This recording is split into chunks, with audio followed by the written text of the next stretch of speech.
So does he. He knows quite a bit about it. So, yeah.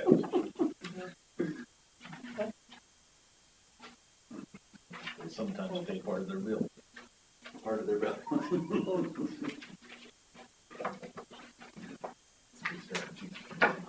We should catch on.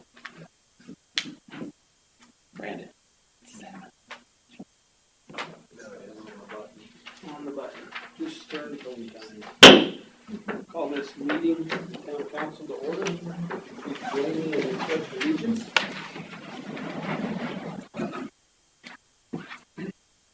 I pledge allegiance to the flag of the United States of America and to the republic for which it stands, one nation, under God, indivisible, with liberty and justice for all.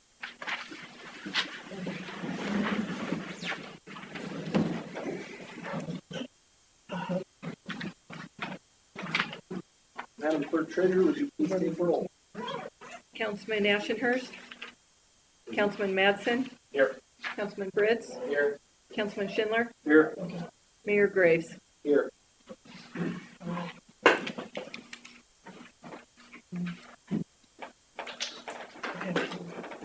You have before you an agenda. Are there any changes to the agenda? I have a suggestion, Mr. Mayor. They're unfinished new business related to our workshop that we had earlier. Proposal for some remediation of chronic sewer areas. I have both data that I provided for the workshop and then some additional data and additional suggestions as a result of the workshop. Like that. Would it go better under new or unfinished? Probably new, right? New. Probably new. So add number 3. How do we want to title it? Just sewer repair.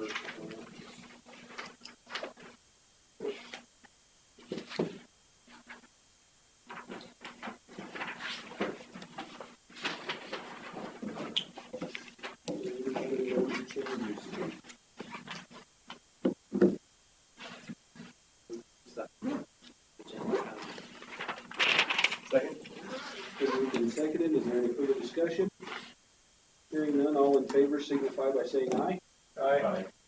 Opposed, same sign. Motion will carry. Moving on to the consent agenda. You should have everything present this month. So entertain a motion to place the consent agenda to file. It's been moved and seconded. Is there the discussion?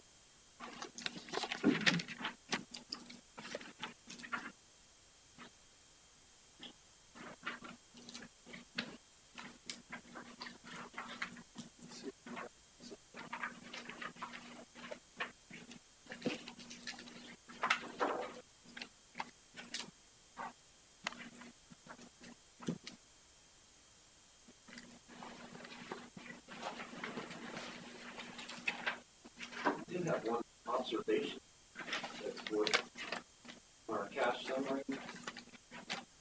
We tracked the optional 1% tax and the sales and use tax. Both are running higher than what we budgeted. 16.33% through the year. Those pennies at 27%. So in spite of COVID and whatever else, our sales tax seems to be okay. Maybe that's just because of something.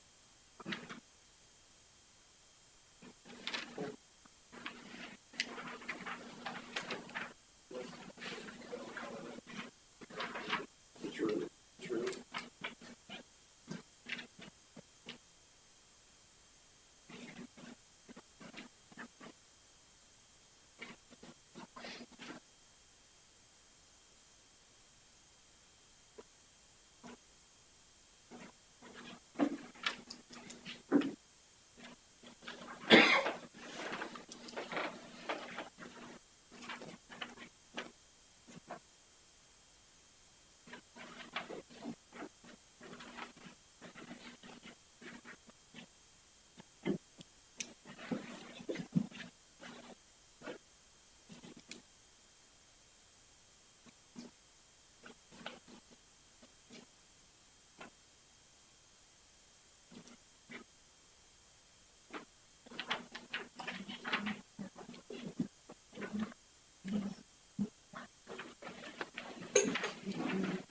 your overtime graph.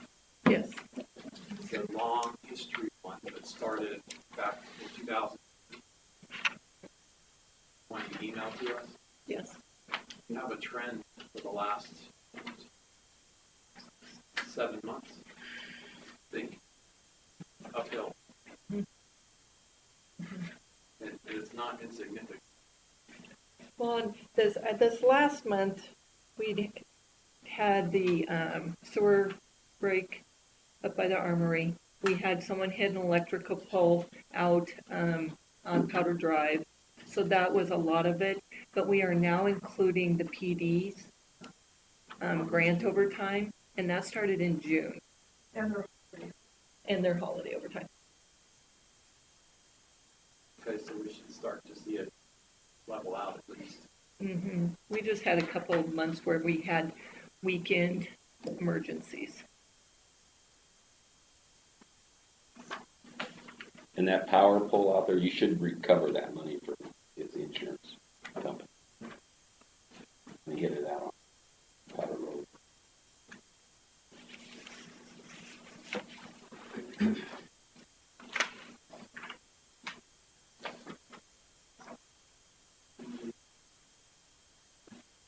Separate from.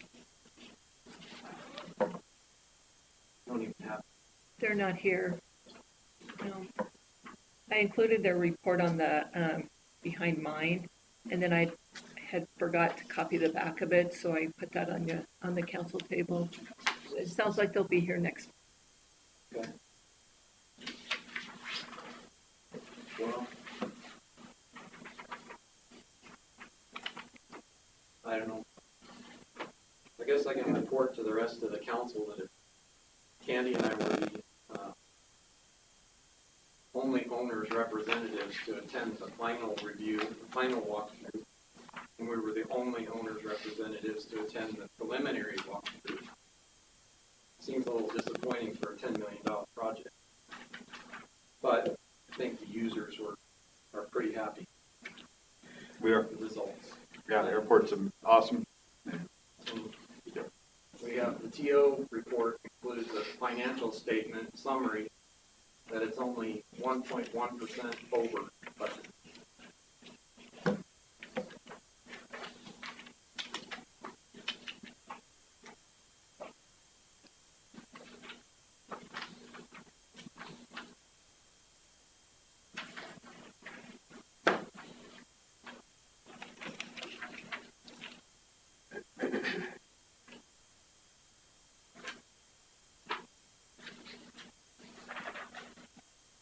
Is there any further discussion? Hearing none, all in favor of placing the consent agenda to file or to record, signify by saying aye. Aye. Opposed, same sign. Motion carries. Moving on to petitions, memorials, proclamations, and public comment. Got a couple of nice notes in your packet from people, good things that is perceived that the town of Wheatland does. Is there any public comment at this time? Merlin? Thank you. I have some Wyoming results and Wheatland results from the census. Particularly impressive is the self-response rate. The state average is 60.9%, the county average was 57.6%, and Wheatland's average for self-response was 62.1%. So we were above the state average. 25% of that was through the internet. So that was a little lower than I expected because it was so simple on the internet. The rest of the self-response was by telephone. As far as total self-response and when they go around and enumerate, Wyoming is at 99.9%, and they don't have figures yet for county and city on that. The courts have left the census open until October 31st, so it'll be probably mid-November before we get final tallies on everything. That's it.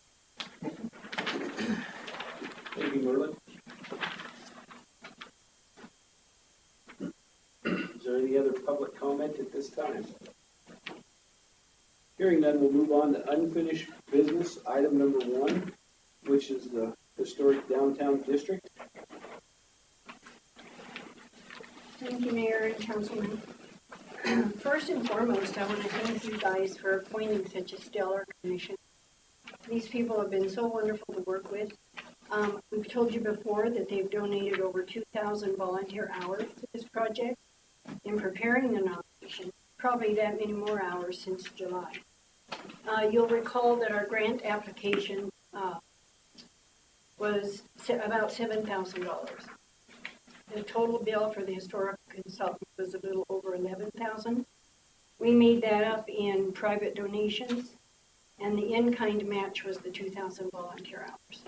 The town contributed the fiscal agent, which we really appreciate, but no money came out of the town's budget for this. So since we last met with you, you have a revised boundary in your packets. And we've also conducted our own due diligence as it relates to the insurance issue. We have, in your packet, you have an official statement from the National Park Service. We contacted other communities and businesses that are in historic districts. No one has experienced an increase in their insurance due to being in a historic district, not even bars and grills. There are 14 historic districts in Wyoming, each of which includes a town hall within their county, and 8 of them a county courthouse. I want to add that the county courthouse was nominated to the register in 2007, and since that, they've never been told what they can and can't do. It just isn't part of the regulations. We also asked merchants in the boundary to conduct their own due diligence, and you can see the list in your packet of the insurance companies that were contacted. Not one insurance company said there was an increase that we contacted, so said there was an insurance increase due to being in the district. So we implore you not to let this project die here tonight.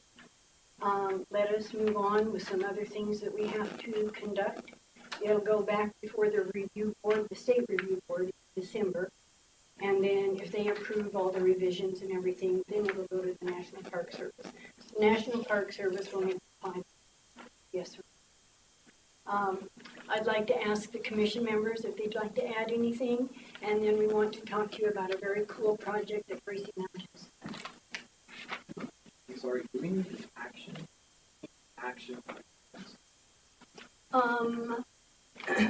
We would probably like you to approve the revised boundary. We took out the 2 dissenting entities.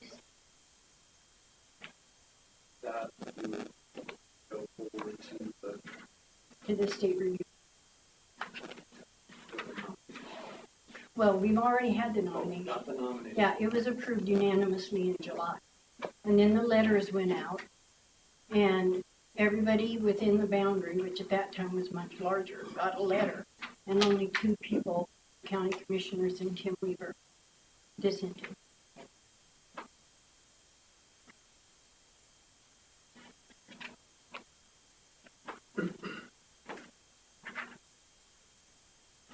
There has been a lot of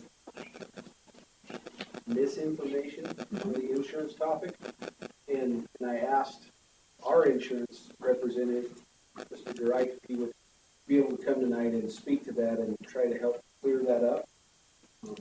Comfortable saying something, Will, or giving us the information as you see it as our representative? Sure. To try to help clear that up?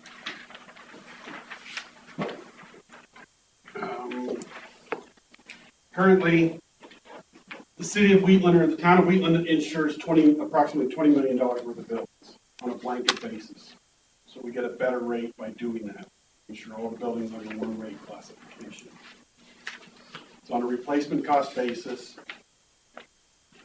with the decision, if you decide to do that, Travelers is fine with the program to go forward with it. They would pull this building out since this is the only building within the historic district. This building would then be re-rated on its own. We would have to come up with the correct value for this building. So Travelers would come in with an appraiser to figure out what it would take to replace this. and they would move forward from there with the rate. Is Travelers looking at it as a building district or as a national park district? Look at it as a historic district. On the zoning level or the national park level? So, because I talked to Cody, the town of Cody, and they don't have a national historic district. They have an architectural district, which requires the buildings to be, if something happens to them, they have to go back to those architectural standards. Doesn't necessarily have to be the same material, but it has to go back to the architectural standards, and they still didn't have it in. But theirs was different. It's not planning and zoning coming in and saying, have to do this. They're looking at it, I'm assuming, on a planning and zoning, what they would have to do in case something. Exactly. So that's why I was asking, is it that level or is it the national park level that you're looking at? They looked at it as it with the plan that was presented. So I don't know what that was. Well, in our conversation, in all fairness to Neil, he never told me that our insurance would go. He informed me that if we ever made a claim or if we had catastrophic damage that needed replaced in the future, that it could change the complexity of the insurance. I mean, It will change it on the renewal just to the fact that we can no longer keep this building within the.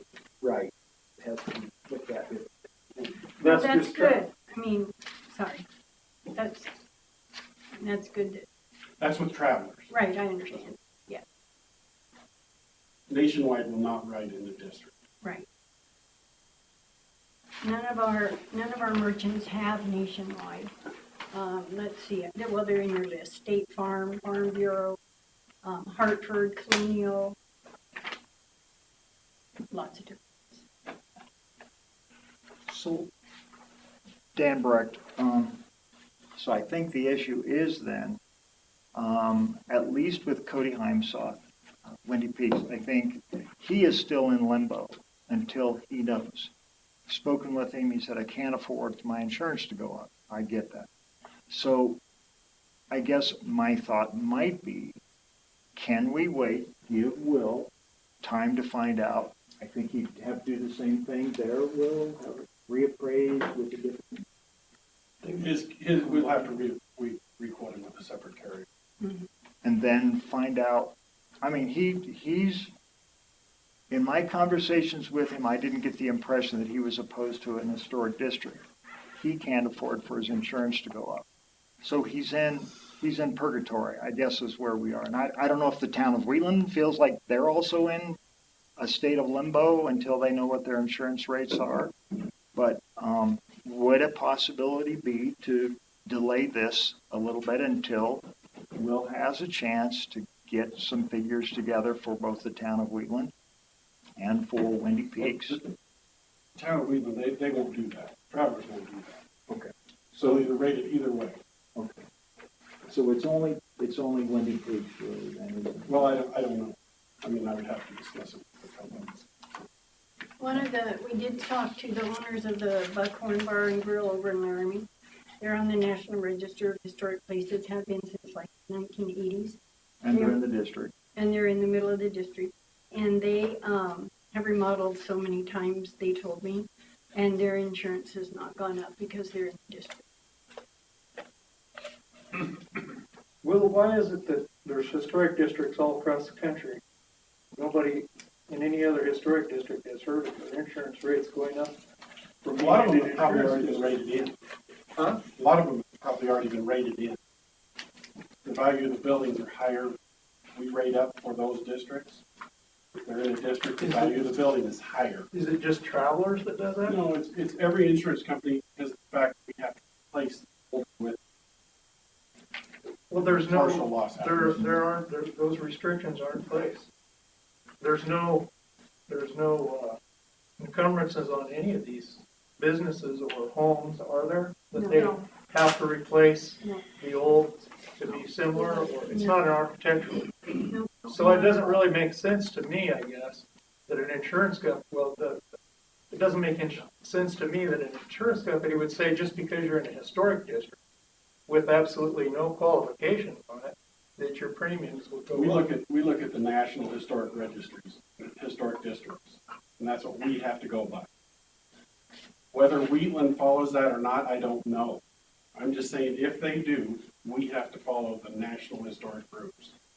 We've got experience with them. We being travelers. Insurance companies. Insurance companies all over. The insurance companies can come in and they can go to Wheatland and say, okay, Town of Wheatland, your building is insured for, it's a functional replacement cost. Okay? And we're gonna put new door in where this door is. This door might be 100 years old. We're gonna put a new door in if something happens. Period. Sure. If the historic district comes in and says, oh, no, you're not following the guidelines, you will put in a door from this time. We're only gonna pay for the door that's on that, on a new. Listing on a historic district does not do that. It doesn't tell If us. you read the newspaper. No, it does Okay, I'm not not. gonna argue, I'm just saying what. National I'm Historic not District arguing. simply identifies the property as Okay. being historic. It's a local historic, it's a historic, commission that comes later or could come later that would, so we wouldn't have this conversation today. Bill, I'm not gonna argue with you about it. That's not what I'm here for. I'm here to tell you what Travelers Insurance Company is telling me. Period. Well, it would have been nice to have known that on Tuesday last week. And then you, in your packet, you'll see the official statement from the National Register of Historic Places. I just don't understand how all across the country, there's historic districts everywhere, and not one of them has heard of their insurance premium going up because they're in a historic district. I think we've got a group of people here that are trying to do a good thing for the town of Wheatland, and I do think it's gotten blown out of proportion because of this whole insurance thing. Of course, people are gonna be, It's the same reason the county commissioners did not want it. Yeah, Because their insurance agent told them not. well, and who's their insurance agent? It's a company out of Laramie. I think we were told that it wasn't the insurance agent, that it was the people doing the construction work on the remodel. Yeah, It wasn't That's the what- insurance agent at all. that's what Mr. Shockley is. So let me read this from Mary Hopkins, who is on the board, the SHPO board. This in response to a concern we had over Cody, and a legitimate concern on this. She said, there are thousands of downtowns on the National Register in this country, and if it were that detrimental, there would have been national outcry. It just isn't. It is to their advantage. They can get tax credits, market the community with signage and plaques, be included in National Trust tourist information, etc. And now that we have $350,000 funds for downtown improvements, I'm assuming that's the state of Wyoming, someone could apply from Wheatland if they were listed. Okay. So again, there's not an outcry. I don't know what to say. I am flummoxed by this whole thing, and I think we just need, for Cody's sake, we need some facts.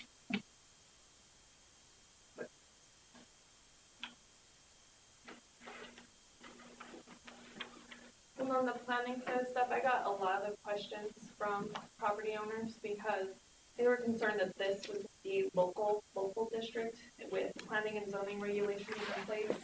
So I went through and I explained to them, this is not anything more than a district on the national park level. This is not local enforcement. And even if this didn't go through, say later on down the line, you wanted a local historic district, that's something that could be implemented later where they have to follow our commercial guidelines. That's not what we're doing right now. So that helped kind of smooth things over. Would that ever be the intent of the historic? Probably not. I wouldn't think so, yeah. I mean, Never. Nobody can predict what the town council is going to do in 30 years, but anything could happen. Well, no, you can't, you're right, but, 3 readings, I mean, I wouldn't want to be the person to bring that before anybody. right. But I think we had that conversation a long time ago about protecting first property rights, your constitutional right of private property. We tried to write that into the commission's ordinance. I thought it was pretty clear. I mean, that was our intent. Mr. Weaver sitting here, we asked you, made you feel better, but I mean, that doesn't mean that later they could rescind that ordinance and put in a local district. You know, I don't have. Regulations, you mean? Yeah. Yeah. I don't have a dog in the fight anymore, but I guess the logical question would be, if it's the first step, and the second step could be bad, why would you want to crack the door open? It would be like legalizing medical marijuana. Sounds wonderful on paper. I guess that's my question for you guys. Why would you take the first step? Well, we've already taken the first step. You have to live under a certain set of building codes. You can't just hire an unlicensed contractor to build kind of rickety old staircase in your building today. So you're already living under a certain set of guidelines. You know, it comes down to what's the value to the entire town.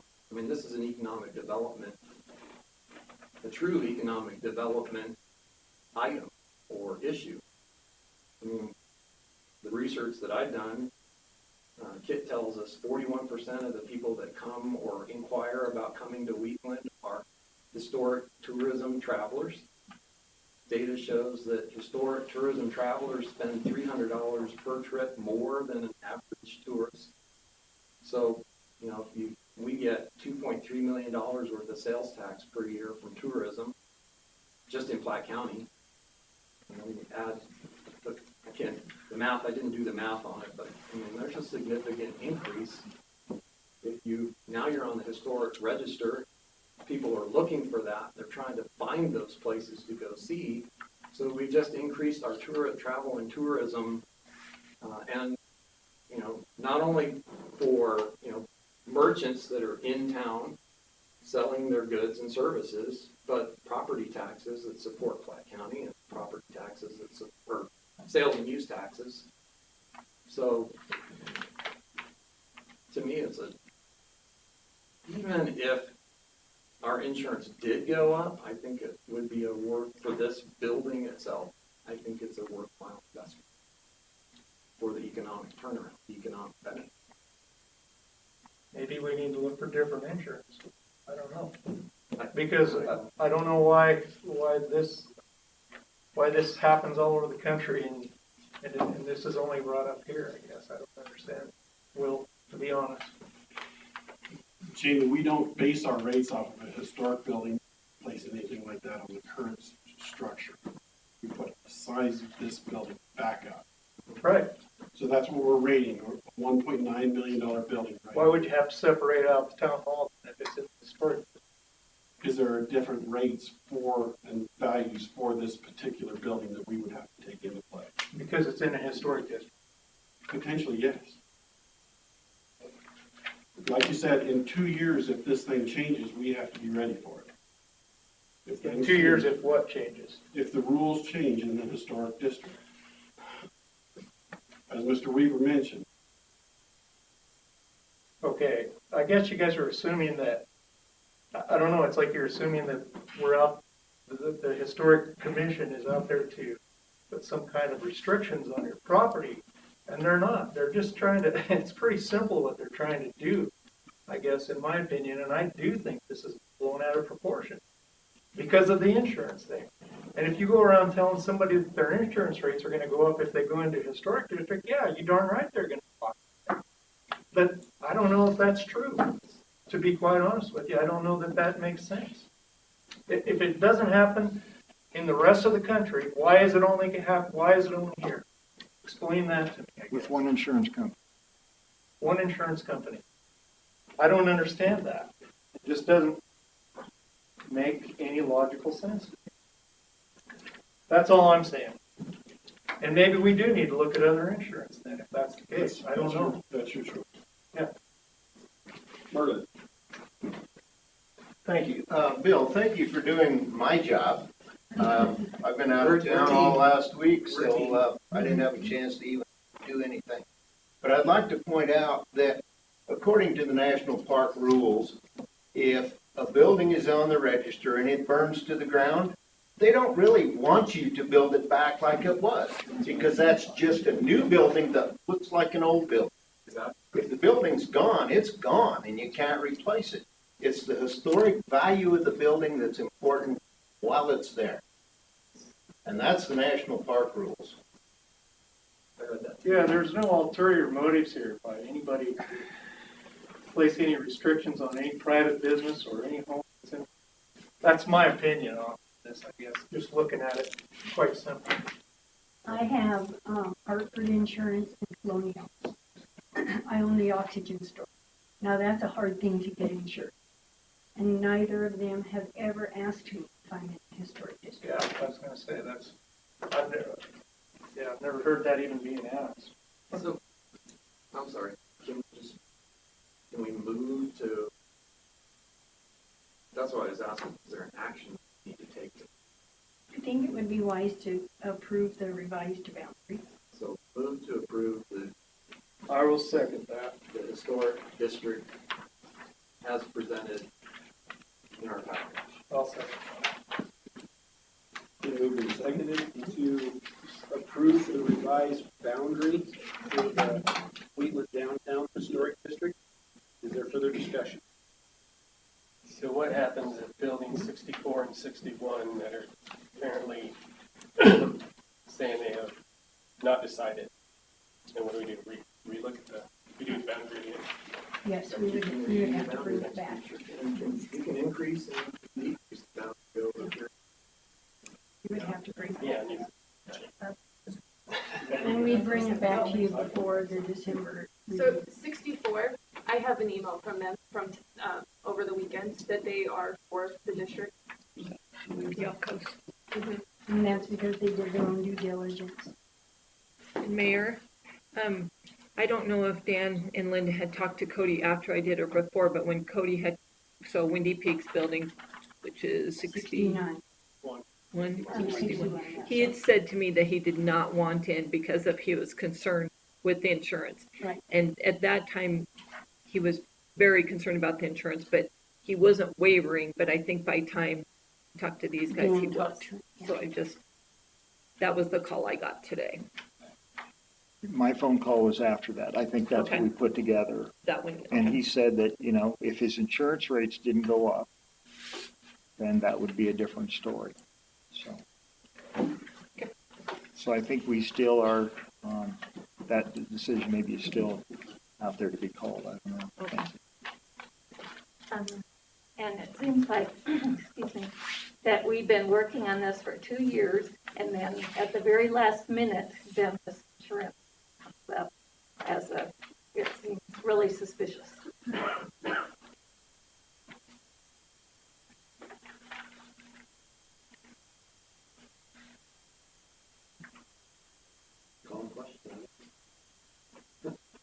Is there any further discussion?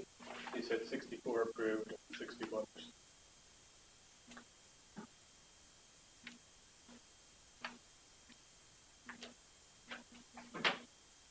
All in favor signify by saying aye. Aye. Aye. Opposed, same sign. Motion carries. Now can we take 2 minutes to say thank you and introduce you to Miss Gracie Mount, who will give you a short presentation on her Girl Scout project. And you guys, this is a real positive note. So this is awesome. All right, so my name is Gracie Mount. I'm a senior in Girl Scouts. I was working on my Gold Award, and it is equivalent to the Eagle Scout in Boy Scouts. And you have to have 80 plus hours of work. I had like 105, and it's something you should do for your town that helps them in a positive way. When I went to Australia, there were lots of QR codes and explaining like 2 minutes, explaining the building that they had a QR code on. So I did this with 10 buildings here, and I have these QR codes, and you just scan them with your phone. It's super easy because technology is crazy. So I have these QR codes made by Arnie, so thank you. And this was just my project. So if you go to I forgot which 10 I did. This took so long. It was the courthouse, my father's office. I think I did 3. Wyoming Development Company. Yep. The 2 Wandering Hermits. I did a couple of Linda Fabians. It was a lot of work, but it was definitely an interesting project. So we can walk around town, look at your QR code, and get a history of the building that we're looking at. Yes, and it's a 2-minute video on YouTube. It just takes you straight to YouTube, and I'm standing there with Linda or Dan explaining the video. It's cool. Awesome. Yeah. Sorry, that's cool. Thank you.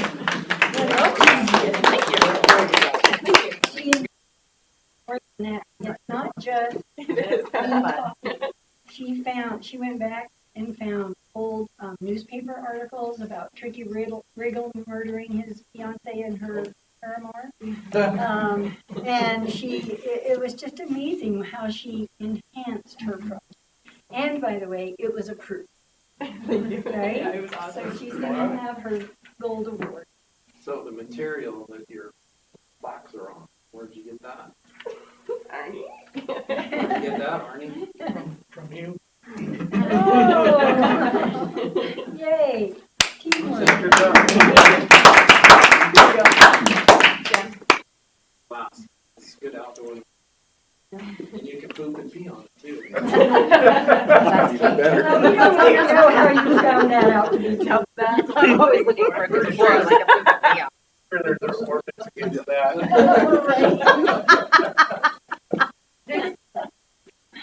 Mayor, as a result of the 7, I think that you've done so far, maybe 9, is it 7 or 9 you've done altogether? You see? I've done 10. 10 of them, okay. We're in talks right now to see, I visited with Dallas earlier, we haven't talked to Grace yet, but we're hoping that maybe we can have her do more so that at some point, all the buildings in what we hope is an historic district have one of these, and maybe others as well, like Linda Fabian, who is no longer in the district, but certainly is worthy of one of these plaques. So that's hopefully down the pike. But they're just really great. We'll get these up. We wanted to wait till we presented tonight, and then we'll put these up. I was just gonna ask if she's still hired to do it for buildings. I'll bet you she. Yes, you would too. I can see that being part of marketing historic history. Yeah. Find some rocks, some painted rocks. Little geocache. So Linda, correct me if I'm wrong, but if the historic district goes through, Apple is of the possibility of a grant to make the two walk brochures. Is that correct? We can, because we're considered a certified local government historic preservation commission, we could get a grant to produce a walking tour. Wouldn't pay for the printing, but it would pay for the layout and design. Oh, I bet you get a discount. We may know somebody. Caring is sharing. Thank you very much. Thank you. Will, thank you for coming. You bet. And hearing our brief. Appreciate it. Now. Thank you. Thank you. Thank you, Gracie. Thank you, Gracie. And Dallas. And Arnie. Yeah. Bill. She's probably off next Meeting. task because that girl is busy. You guys want to look at these tonight after we have free time? We'll come back and get them tomorrow, or? I have them all in my pickup. We could pass them out and you could all look at one or trade them around or whatever if you'd like to do that. Let me run out and get the rest of them. If you click on one, it'll take you to the YouTube channel. How do you run these things? Yes. Yeah. Just point your phone at it. Phone With your camera on. With the camera on.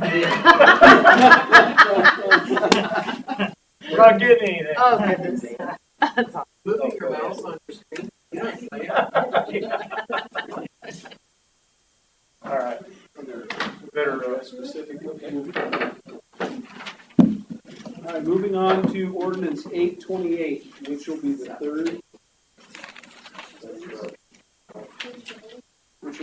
third reading for an ordinance to rezone the Gray Rocks Mobile Home Park. Move to approve ordinance 828 on the third reading. second that motion. Been motioned and seconded. Is there any further discussion on ordinance 828? Hearing none, all in favor signify by saying aye. Aye. Opposed, same sign, motion carries. Unfinished business number 3 is ordinance 829, which is an ordinance prohibiting the landing and taking off of aircraft within the town limits. Second entertain a motion to move forward with ordinance 829. Redraw that? I've got some comments to it I'd like to make if you have a chance. Yep. I have a motion. We need a motion in a second. Move to approve ordinance 829 on second reading. I'll second that. It's been moved and approved. Is there further discussion? Or moved and seconded. Is there further discussion? I'll just say that Candy sent me what we had on the first, and I kind of editorialized, and that's where most of the red lines came. Oh, okay. Floor's yours, Dallas. All right, thanks. I'll, if you wouldn't mind passing those down. Hopefully I have enough. Got one for you guys. So we looked at this at the airport board meeting, and so my comments initially are going to be on behalf of the airport board. So the board had some concerns with the, it seemed like all aircraft were lumped together. And we thought the result of this ordinance was probably helicopters is what the town was concerned about. So the airport board encouraged the council to be specific about helicopters, and rather than catching all aircraft, just since they haven't been a problem, there might be an instance where, maybe a ultralight or something like that. In drones, we discussed drones, and the way I read the language, it's not really clear. So if an aircraft is, because it says in all others, right? So if a drone would be included or not. But the airport board's feeling was to encourage you to just be specific on helicopters or rotorcraft, as that's what the concern is about. There were some other options that the airport board discussed. One of those being aircraft less than or more than 500 pounds might be one way to describe that. Is that including with or without the pilot? That would be just the aircraft alone. That's how the FAA just classifies them. Yeah, I just thought, Yeah. since we're talking ultralights. Yeah. And so those were the discussions of the airport board. The last thing that came up at the airport board was when you look at the prohibition of landing and takeoff areas, maybe some language in there that would allow facilities, if they wanted to add aircraft landing sites in town, to do so. So if there was language added that said, or at other registered or approved sites, for example, if the hospital wanted to put a helipad out, and in the future, things like that, that may be adding some of that language. So that concludes my comments from the airport board, from what they wanted me to come to you with. As looking at this more, I came up with this sheet that I passed out, which is, so again, some of this is written to me, not necessarily coming from the airport board. The first thing there captured the feeling of the board. Narrow the aircraft affected by ordinance, only those aircraft which have been a problem for the town. So helicopters. The second one was exempt aircraft weighing less than 500 pounds. And then as I read through some FAA regulations, the FARs, or the Federal Aircraft Regulations, they define an ultralight under FAR 103. So if you wanted to allow ultralights, you could just refer to or exempt those aircraft which are defined under FAR 103, which is an aircraft of not more than 256 pounds and carries less than 5 gallons of fuel. Part of the reason for the ultralights is I'm an ultralight pilot. These guys are ultralight pilots. We follow a lot of this stuff around the country, and there's a lot of municipalities where taking off and landing of ultralights is allowed.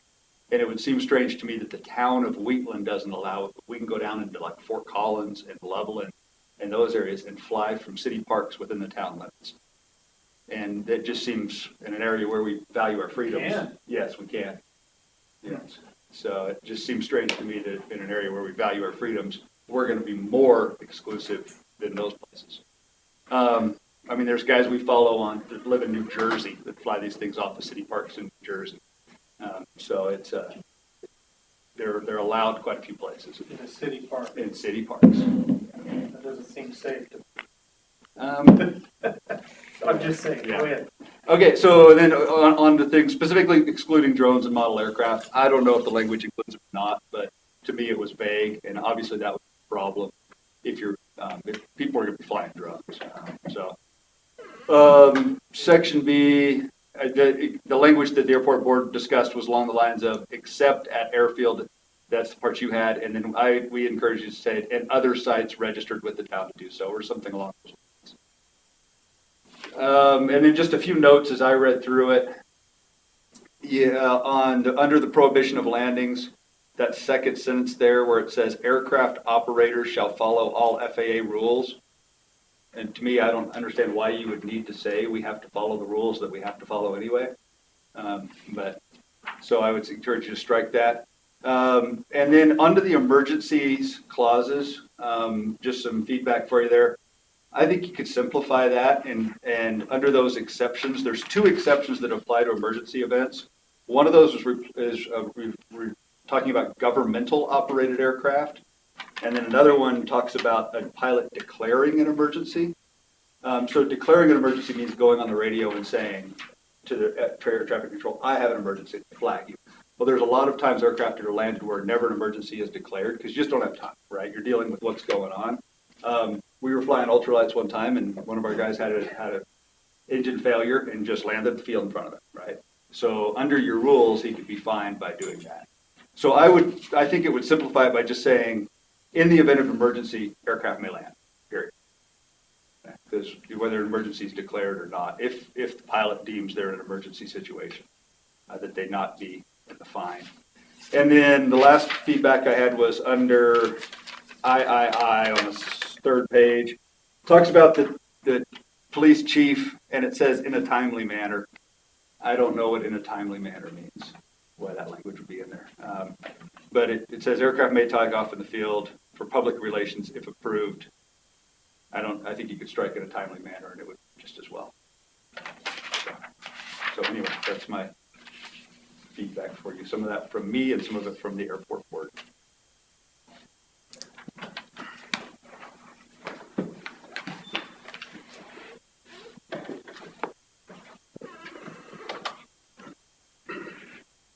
Well, I guess I told Candy, I edited it just as it was, but then I had questions for myself about, if you have enough property, why couldn't you, like Bowen's property right down here in the valley,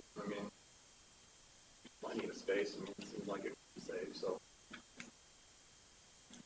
Be Tim Weaver here, and my property rights are being usurped, I can't use my property as I want to. Yeah. Seems a little restricted.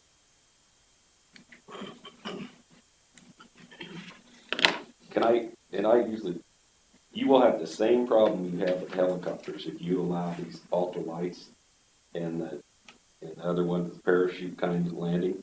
I will get complaints. They'll decide that, geez, I want to land on Cottonwood Avenue, which is not going to be safe. Oh, I want to land in the golf course. Oh, by the way, I sure want to use that field. And so you might as well just say, either open it wide open or just say, we're done with this. They have plenty of land to go and do whatever they need to do. Because we will be addressing this issue again if we say, yeah, we don't care if you take off and land in the city parks or on those ultralights. There are some restrictions for everyone's safety. I'm sure if Ben Hilty was here, because let's just face it, that's why we're doing this, he would say, I believe I can take off and land safely. That's my opinion, and that's what the town does. I don't care what you do, but you will address this issue if you open it wide open. Letting the power parachute and stuff, if you take those out. And they haven't done it in Wheeling. Don't get me wrong, these guys that are here have not done it, but somebody will do it. We have, but it's only been a couple times.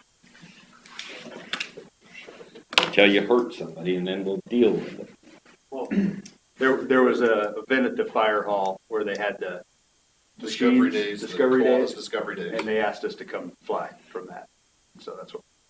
The example of like Fort Collins, other towns, do they have a corollary? You can land within the park, but you can't land on 8th Street. Do they have anything like that? Is that done by special permit? Or did they have to At the times we were flying down there, it was not. Our instructor operates out of there, and so he was on top of which parks and all that kind of stuff we went to. And So, most of the concerns are being articulated, already addressed by the FAR 103, the inability to fly over congested areas, can't fly over crowds. I mean, so because we choose to exercise our right and fly, we have to follow the FAA regulations, and if we fail to do so and somebody turns us in, you will probably be talking to somebody from Casper. So, I mean, we're already subject to the regulations that we follow. Again, if there's a specific need or reason for an ordinance, why would we catch everybody else? If there's one offender, why don't we address the issue with the offender? And then when there becomes more or different or repeat offenders, then we address that.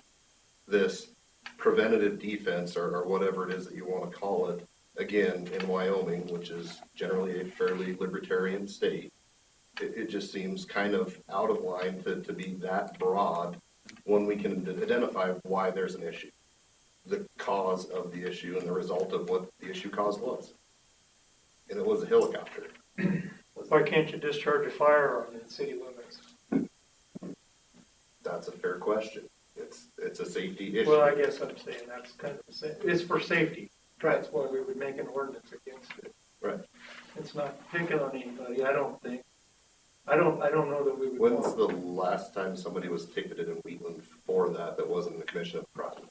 Other than simply the discharging of a firearm? I have no idea. So probably at the time, I'm using that. there was a reason Just though. using that as an example. Something you're saying, you don't, Right. why would you group everybody in?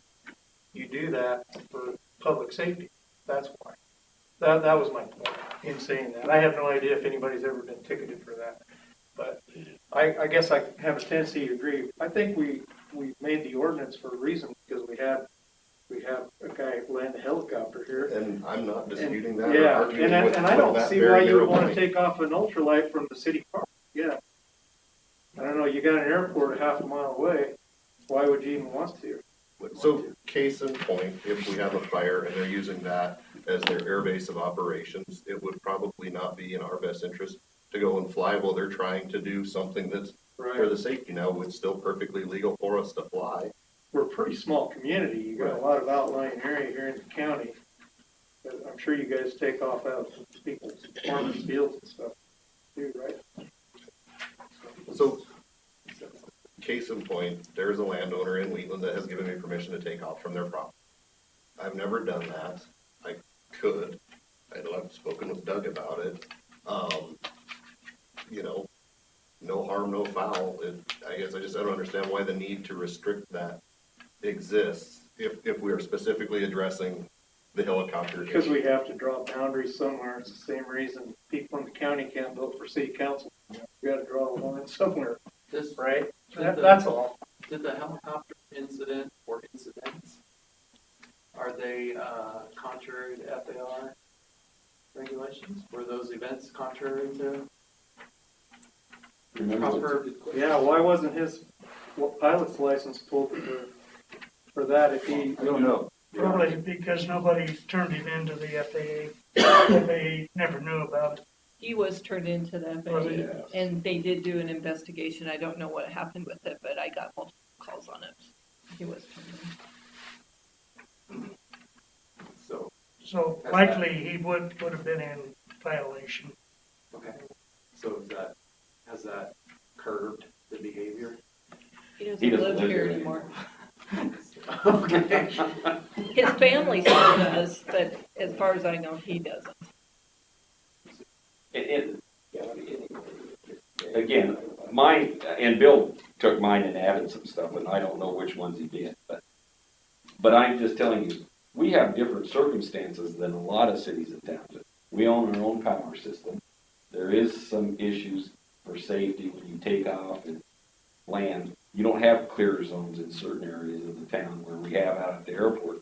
There's a clear zone. I mean, we spent a lot of money, the town of Wheatland, to get clear zone easements and stuff. And if you start taking off, whether you on the powered parachutes or whatever you call them, within town, I mean, there aren't any clear zones. I'm sure you guys will be safe, but there's always some idiot in everybody's crowd that does it. So that's my point. I don't care what the council does. Those are my concerns for the safety, is that we spend a lot of money for clear zones.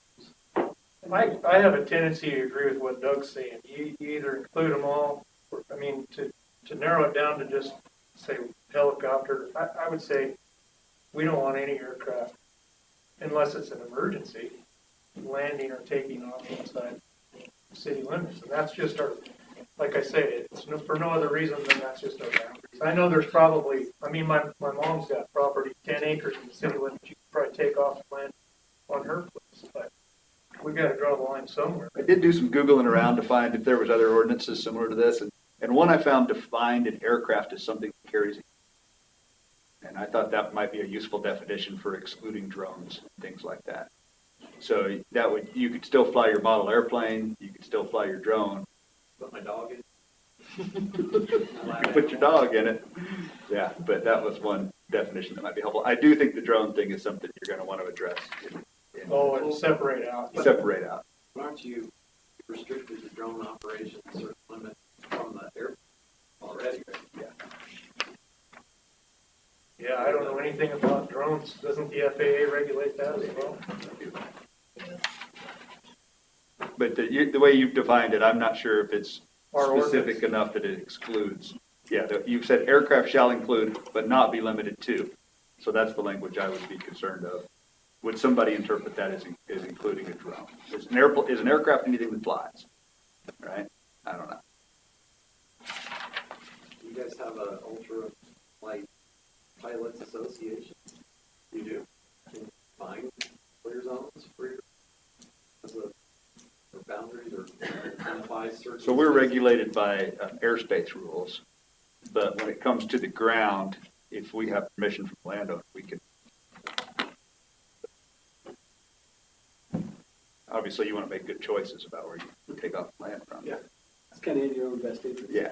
Obviously, the city park isn't a good place to fly. No. Why not? Trees and power lines. The, off from the miniature golf course? Oh, no, Power line. nowhere around there is safe. You want a pretty big open spot. So maybe we'd want to make an exception for small drones or something. I don't know. Do we have a lot of drones? You guys fly drones too? You're going to have all sorts of things come into play with drones, right? Your commercial guys that are doing like Yeah. videographer, they're going to have a big drone. Right? So do they need a special ordinance to fly their big drone down Wheatland, do a film? I don't know. I think I would exclude drones altogether from your ordinance because More and more of technology, as technology advances, there's more and more use of drones for all kinds of things, surveying, farm. Well, we'll probably be maybe doing that with our water study. Also, the insurance adjusters, Inspections. as long as you're outside bound. In the near future, there may even be deliveries being done by drones, packages, things like that.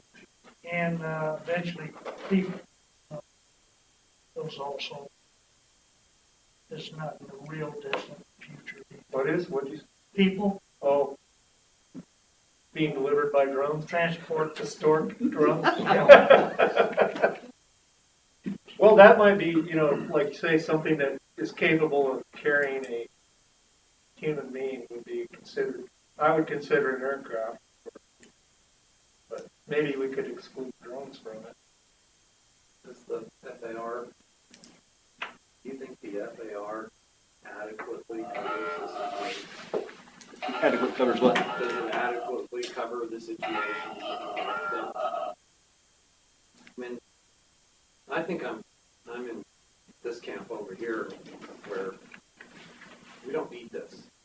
We're already covered by the federal aviation regulations. As long as you follow those, if somebody lands a helicopter in the middle of town, they're going to be cited by the and then stop. Or a procedure already exists to report them, no different than us, right?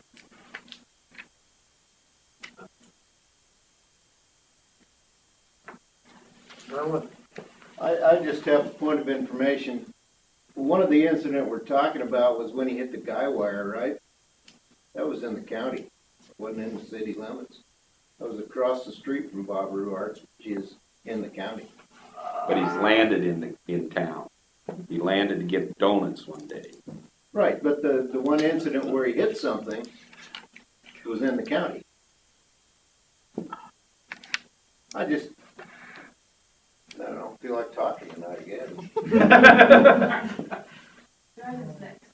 Yeah. Now save your breath. I'm warming up.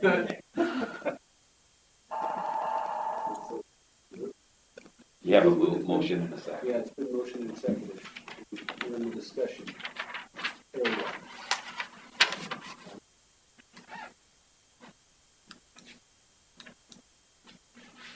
And I guess, point out, it is second reading if we choose to pass it, so I mean, revisit it again on third reading, we can look. Or if you don't want it, it dies. If you don't pass it, then it's over with. I mean, that's a decision you guys have to make. If they approve it now, it's as written, As Right, but can change in third reading. but could Yes. change on third reading. Okay. We could die. And it's up to you. I'm just telling you that it came about as the police chief really wanted this. That I took a long time to get it done, but that's who really wanted it. And he's not here. I'm just telling you, that's where it came. They got no teeth to enforce, but the FAA has to. But they didn't do But it, they didn't do anything yet. as far as we know. Doesn't live very much. Yeah. Gotta Yeah. run out of town. Well, and like on the landing across from Bob Ruwart's, did damage to our power lines and did damage to, I think, Bob's heating system, HVAC system, and his phone lines. And so Bob was calling me weekly, Doug, all the time, what are we doing about it? What are we doing about it? But that was between him and his insurance agent. And so there was nothing I could do about it, but I think probably Doug Willison was hearing the wrath of Bob on that too, so. I think we've had a different party, separate, I know those landed at the car wash too. Yep, he did land at the car wash. Somebody else? And O'Reilly Auto Parts too. Yeah. Well, I missed all the action, I guess. I didn't know that. It's been a few years. Cars actually. Gyroplanes, that's what they are. Well, if it's, maybe we go to, like Bill said, we got the FAA rules. Flip side, if the chief needs some for some teeth, maybe we go back to almost Kowski talked about. Why don't we just look at this ordinance for what it's about, that one type of apparatus that it's caused the problems that the chief is supposed to. Do we not have a general nuisance ordinance? So you could hold somebody accountable? Yeah, those are tough. I mean, I don't like to use them because we really define a lot of nuisances like weeds and things like that and stuff. But it's really up to whatever you guys want to do. I mean, it was drafted upon request. Obviously, I think there's some safety issues. I think that obviously in Wheatland, Wyoming, FAA is not going to worry about some helicopter landing on it very often. It's just so. Doug, is it something that we can add to the parking issue? No. Hey, if they're landing in the parking lot, it's a parking issue.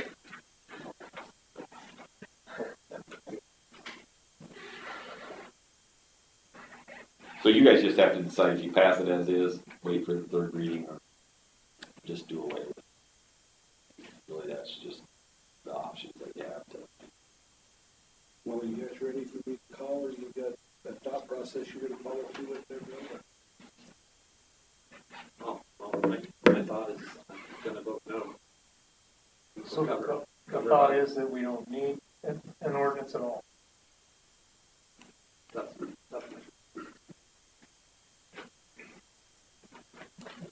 And if the motion fails on this reading, it don't come back for a third reading, correct? No, if the motion fails, because you move to approve. Right. So if it fails, it's like, it's dead. go ahead and call the question in. Those in favor of ordinance 829 signify by saying aye. Aye.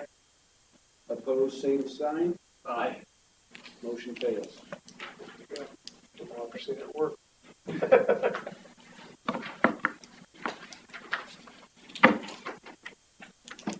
New business item number 1.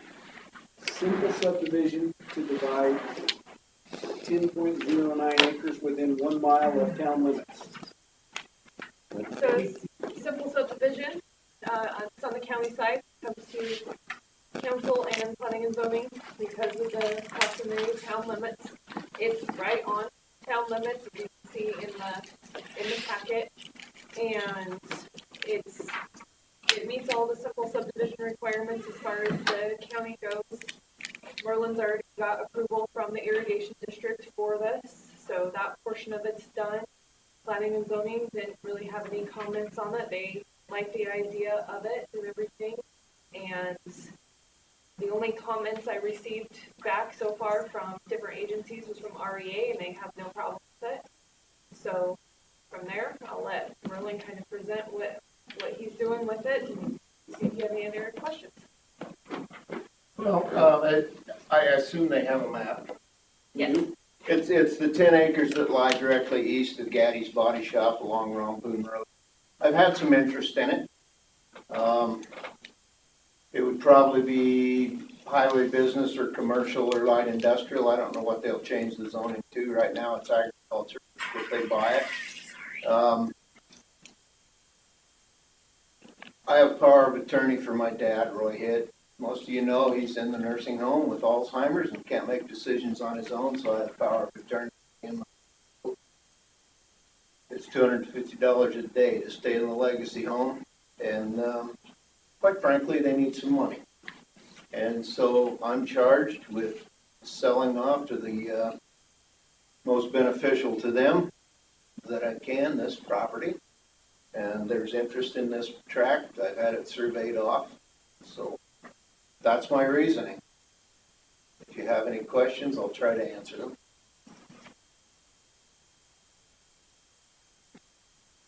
Or you have someone specific? I have someone looking at it. I'm in discussion with somebody, but I'm really not at liberty, you know, confidentiality and all that good stuff. You know how that works. I don't have any. I don't know what action is required by us. Comments is all, as I understand it. Usually we send, Yeah, we just. usually you consent to the, yeah. Move to approve consent for the simple subdivision. I would second that motion. Is there any further discussion? Hearing none. All in favor signify by saying aye. Aye. Opposed, same sign. Motion carries. Thank you. That was the easiest. That was easy. Now I'll put my name tag back on because I hadn't worked for that. Ordinance 830, an ordinance to increase fees at the cemetery. First reading. Mayor, I can address this a little bit. During the budget workshops, we had talked about increasing the fees for the cemetery. And so Tabitha and I have done some research and looked, spent a lot of time actually on this, at what other communities have done and ideas that we've had. And we looked at the time spent on our crew on doing disinterments and that sort of thing. So that's where we came up with our dollar amounts here. They, the fees have not been increased since 1996.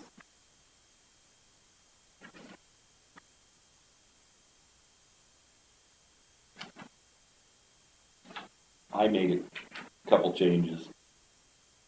And it's on section 1, infant graves, and we had it for cremation. It really should be remains. You wouldn't open and close a grave for cremations. It would be for the remains.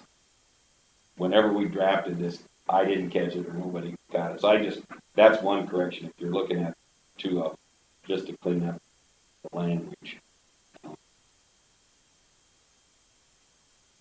So this was brought, oh, this is just because we're not covering the costs of what it costs us to do the Yeah. work. We're not trying to make profits, we're just covering our costs. What were the costs previous?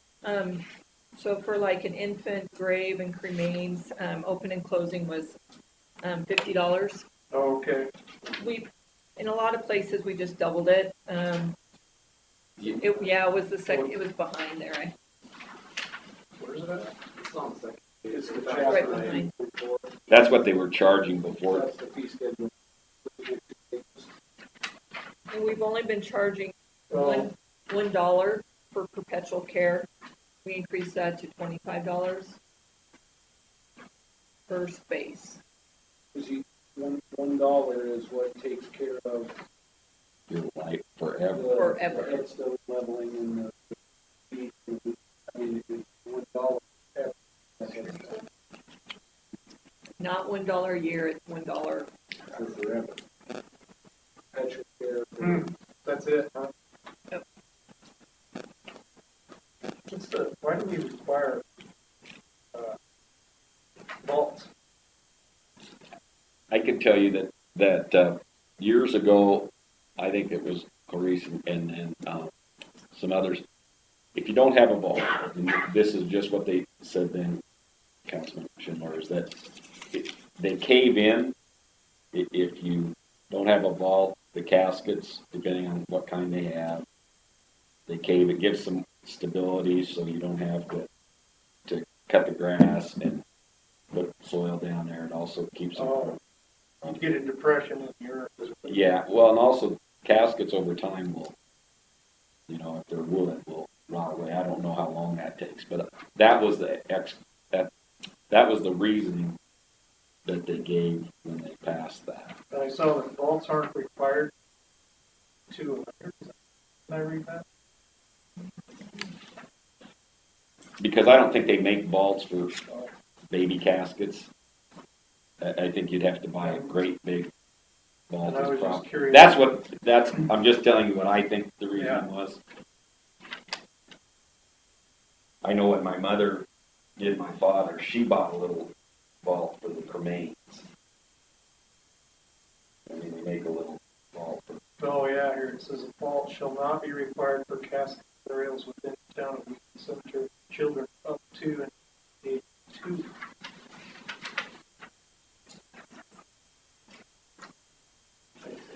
So this is just to cover our costs. Yeah. Was there some discussion about charging people out of town more money than charging people in town? Yes, we have in place right now a resident fee and a non-resident fee, and I took that out. And the reasoning I did that is that, say like my dad was born and raised here, he moved away but wants to be buried here, we're going to charge them a non-resident fee. I just didn't, I mean, he did. I guess I'm just using that as an example. Shouldn't cost us any more to bury somebody that's not a resident. Yeah. There's caution, same. And some communities have it and some communities don't. So it's definitely, but we can add that back in there, but Tabitha and I did take that out. No, I think The costs are the cost. yeah, I agree with that. Our rates are still really low. That was gonna be my next question, are these rates commensurate with everywhere else, or is this? They're just- cheap. They're cheap, and even Tabitha found out Torrington, I mean, for their weekend burials, it's like $2,200 for a weekend holiday burial. So on that, I don't give what it's charging. I want to know what it costs us. Yeah. And apply a proper margin to what it costs us. And that's what we pretty much did. So I want to see that. Okay. I want to see that. Okay. But I'll move to approve the ordinance on Okay. first reading. Okay. I'll second motion to approve. Is there any further discussion? Hearing none, all in favor of ordinance 830 on first reading, signify by saying aye. Aye. Aye. Opposed, same sign, motion carries. And the reason we called other communities is because generally you guys want to know what other municipalities are doing. So that was why we spent our time No, doing it's that. okay, but to me, this is a simple business thing. This is what are your costs of goods sold and put margin on it. Okay. I don't think there's anything wrong with that, though. I think it's interesting to know what other communities do. No, Bill's right in what he says, but it's also interesting to see what other.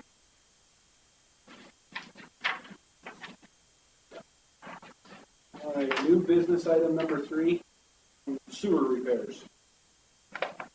Okay, so based on our workshop that we had earlier today, prior to the workshop, I had provided you guys with collected some data on the chronic issues that we have in our sewer system, because they seem to kind of crop up and cause us to not make such good decisions, but on other things. So I collected what we had experienced over the last 10 years, had 12 backups registered, and we spend an average of, 18. It cost the city $1,800 a year on average to take care of the homeowners when they've had a backup. If you look at what it costs us to maintain those annual maintenance, I had $7,200 per year. That's actually 3 times too high. It's closer to $2,000 per year, because we found, I was thinking it cost, that it took Rick half a day per site, but it's really half a day for all 3 sites to jet out. So it really doesn't cost us that much to do the maintenance that we're doing. And so I guess my observation is that it's not a chronic issue, and it's not a costly issue. However, I did look at what it, and I got from John Wetstein the cost of replacing the pipe, trenching a whole block, replacing it with new plastic pipe. He came up with $105,000, which includes a 20% contingency.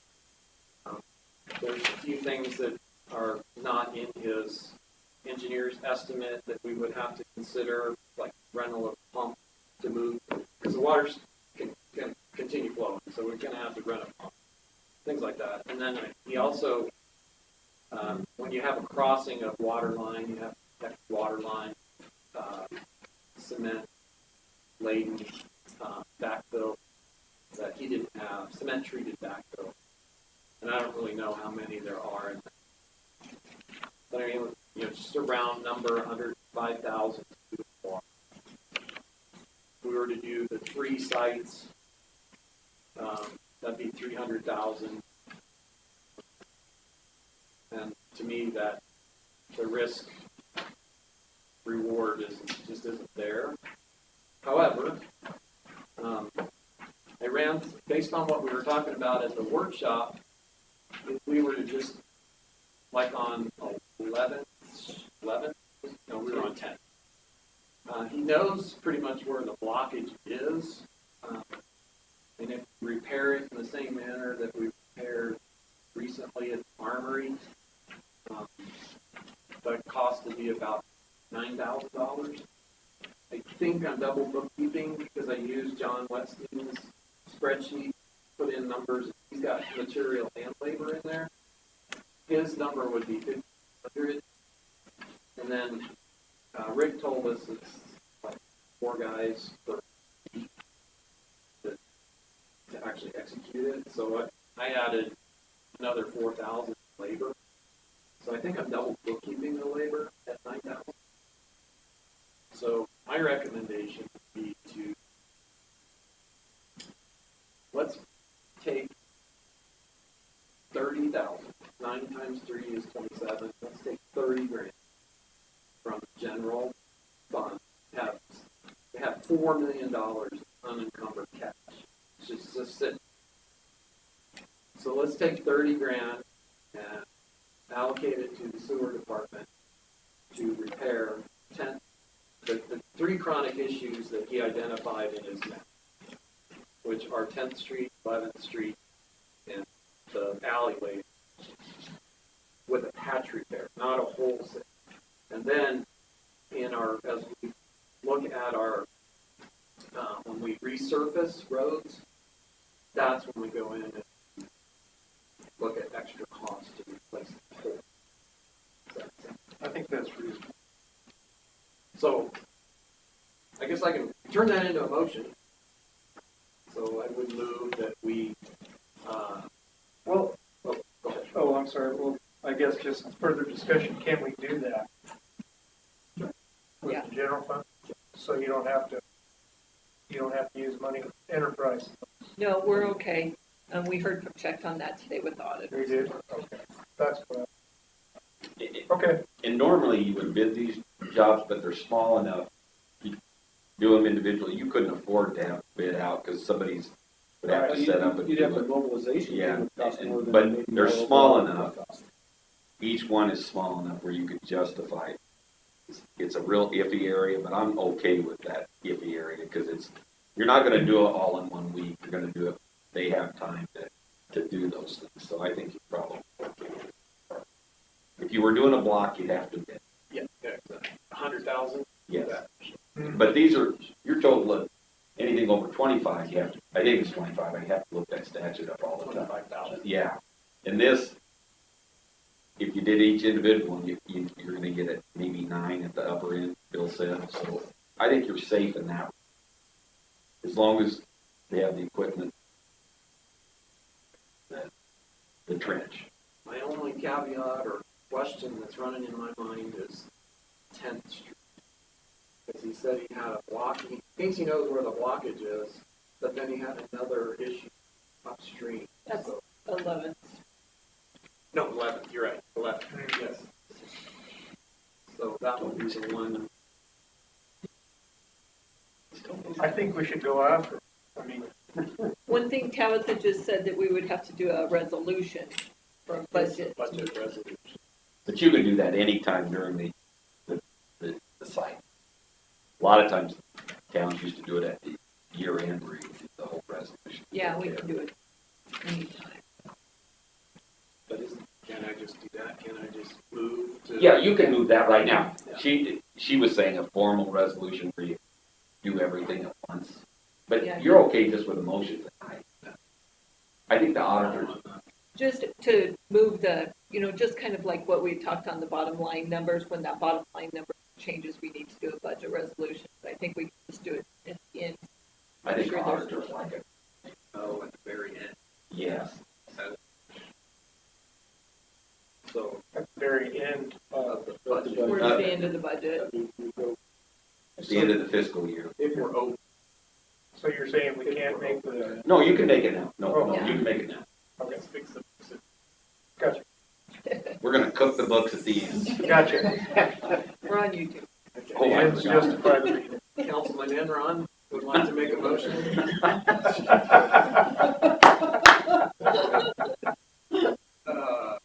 I'd like to move that we allocate $30,000 general fund to sanitary sewer department for the purpose of patch repairing sewer 10th, 11th, and alley 14th, 15th. And I would second that motion. Is there any further discussion? How do we prioritize what goes first? That's discretion of the board. Leave that to Rick. Kelly, I mean, if you look at the data, what the Yeah, 10th good job on that, by the way. I think that's where you get things moving. kind of hopeful that something that I did for my own project might be useful down the road. Well, no, that's a good thing, because we need to attack these things. That's what. Okay. You have a comment? Just wanted to mention, as one of the people recently impacted by that, I greatly appreciate Rick jetting that monthly, but I do live in fear every day of walking into my basement and having sewage backed up again. So I really appreciate this. Ironically, I think there's two of you that are sitting here that are living under that same leaf of fear probably daily, you're wondering when their shoes fall. Yes, Tony? You know, I stuck around and talked with Rick about that. And I guess my fear is that this is just a Band-Aid to a bigger problem. Putting a Band-Aid on a broken arm, basically. So, I don't know. And I understand it's a lot of money, but, you know, the impact that he's felt, I felt, these people felt, it's just not monetarily, it's, you know. It is a Band-Aid, you are right. You know what, I would say, I think the Band-Aid is jetting the thing bi-weekly, is going out and jetting the pipe bi-weekly. That's a Band-Aid. Now we're actually gonna go in there, and this could take care of the problem for a long time. Well, he said that there could be problems going to the south on that same point because of those tree roots. Yeah. So I don't know. It's like a lot of things you're not gonna find out until you get in there, but you know for sure blockage, and I think we need to go after it there.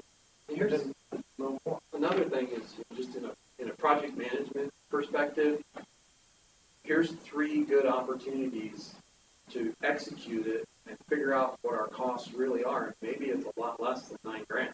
Yeah. And then if you do have another problem somewhere else, hey, we got a plan and we're on. Changes the complexity going forward. So will we have to rent a pump for this, say the 10th Street project probably? Even for the patch? Yeah, because they're gonna still have to remove that sewage. Okay. I think that's good. Let's attack them. Let's go out. Did Jamie second it?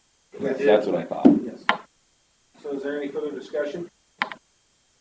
Hearing none, all in favor signify by saying aye. Aye. Opposed, same sign, motion carried. If